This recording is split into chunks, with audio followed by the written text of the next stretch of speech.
Alright, so this is the next answer for regarding the thumb resting while playing Picado. Well, first of all, as you're saying, well, I see Paco doing a lot of resting here and playing on the first string and that. Well, yeah, that may be right, but number one, he's not doing it all the time. And I will post at the description a video in which there are many instances in which he's not doing that. And the other thing is that one thing is you practice and the other is you play. When you play, this is one thing, when you perform or play, and the other is when you practice. And you haven't seen him practicing at his place, but I did have that privilege and many times. And in fact, I asked this question specifically and personally to him, that I see you do rest the thumb while you're playing Picado. Should I practice like this, resting also my thumb? And he said, no, don't do it. And I asked why, and he said because of the following reason.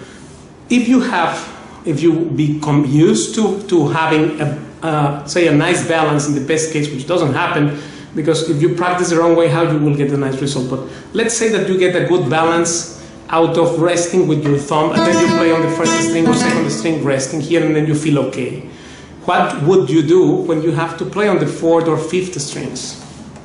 When you have to play on the fifth string, then you cannot rest here, and of course you will not rest on the top, right? So there is no string to rest here, and therefore, would that mean that on the trebles, first and second string, or even third, you have a nice sound because you're resting. And when you play fourth, fifth, and sixth, you will have a less powerful or less quality sound.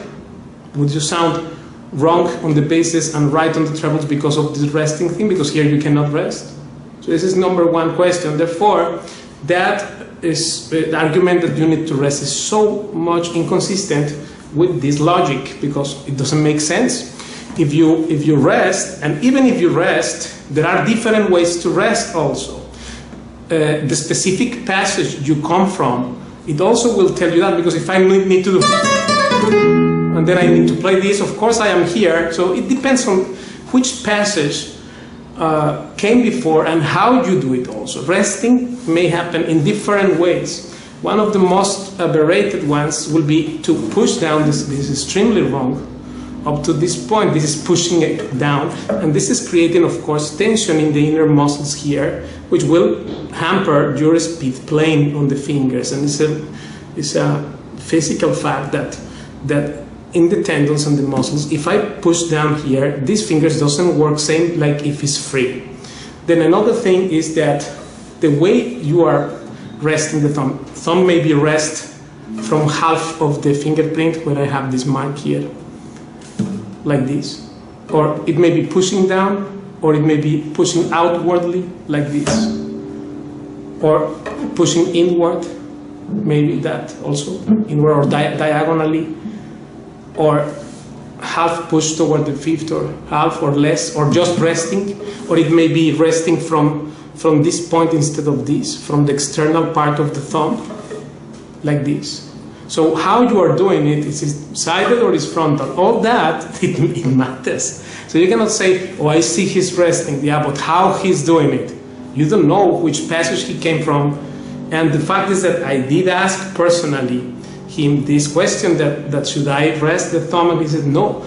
Because when you do that, then you become used to a certain kind of balance, which is, this will be not beneficial for you, because you will get used to have this point of counterbalance the weight, and when you are here, then that will change the picture totally. So he said that we should practice like this all the way, either ascendant or descendant. You're saying, yeah, when he's descendant, when he's ascending, or here, he does like that. And then when he goes to the descendant part, then it becomes like this, right? Not resting. Yeah, that's one thing, but he said don't do it ascendant or descendant, nor for the trebles, nor for the basses. You have the even sound, and in order to get even sound, you need to get the same motion of the finger, the same angle here, than here. And to do that, this will affect you, of course, will affect you.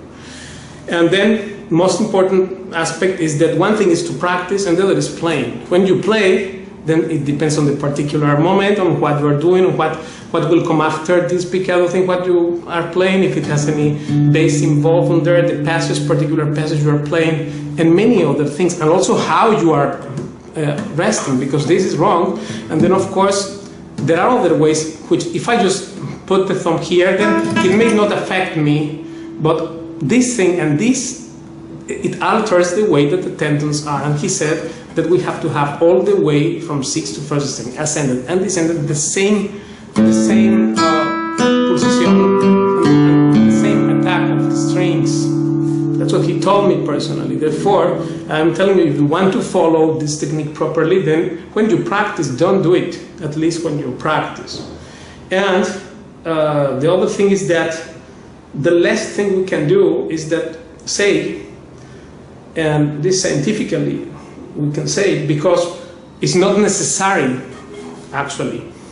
Otherwise it would mean that here on the first and second string your sound is okay because you rest and you have nice balance, but when you play on fifth and sixth string or fourth and fifth, then you cannot rest and then the sound will be wrong. So it doesn't make any sense, and at least it's unnecessary to do it. Now, not only necessary, I will tell you this is an obstacle, because he told me that also. I'm not inventing or making up anything. Now, what you see there in the performance is one thing, and first of all, he was not doing it all the time, only sometimes, and these sometimes are based on the particular passage he is coming from and where he's going to. So all these details, as well as how to do it and when, And this total difference between practicing and playing, that's what makes the point strong, that we should not rest the thumb on the sixth string.